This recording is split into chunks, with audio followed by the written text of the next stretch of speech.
नंदुरबारच्या सातपुडा मेळाव्यात अयोध्येतल्या राम मंदिराची प्रतिकृती उभारण्यात आली आहे। त्यामुळे आगामी काळात संघाच्या अजेंड्यावर राम मंदिराचा मुद्दा प्रमुख असणार का, अशी चर्चा या निमित्तानं सुरू झाली आहे। या संदर्भात आमचे प्रतिनिधी मुकुल कुलकर्णी यांनी घेतलेला हा आढावा।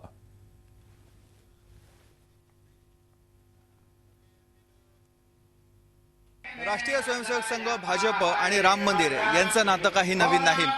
मात्र वारंवार राम मंदिराचा मुद्दा हा चर्चेत ठेवण्यासाठी प्रतिक्रिया दिल्या जातात। राम मंदिर बांधण्याच्या संदर्भात भाजपचे नेते म्हणा किंवा राष्ट्रीय स्वयंसेवक संघाच्या पदाधिकाऱ्यांकडून वारंवार स्टेटमेंट दिली जात आहेत। आणि आज नंदुरबारमध्ये राष्ट्रीय स्वयंसेवक संघाचे सरसंघचालक मोहन भागवत यांच्या उपस्थितीमध्ये सातपुडा हिंदू मेळावा होत आहे। आणि या हिंदू मेळाव्याच्या ठिकाणी राम मंदिराची, अयोध्येमध्ये जे राम मंदिर उभारलं जाणार आहे त्याची प्रतिकृती इथे साकार केली गेलेली आहे।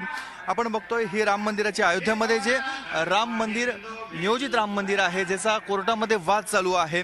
गेल्या अनेक वर्षांपासून हा वाद प्रलंबित आहे। बाबरी मशिदीनंतर ज्या वादाला सुरुवात झाली तो अद्यापही मिटलेला नाहीये।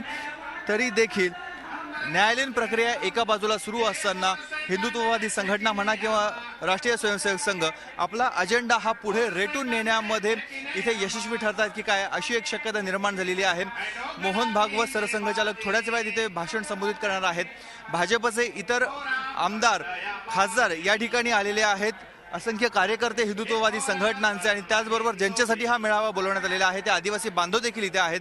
मात्र या सर्वांच्या उपस्थितीत सर्वात लक्षवेधी जर कुठली गोष्ट ठरली असेल तर ती हे राम मंदिर आहे। अयोध्येमध्ये जे राम मंदिर नियोजित आहे, ज्याचा न्यायालयामध्ये वाद सुरू आहे, तेच राम मंदिर इथे आता आपल्याला बघायला मिळतं।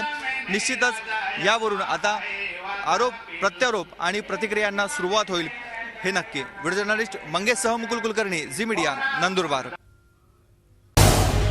झी 24 तास रहा एक पाऊल पुढे।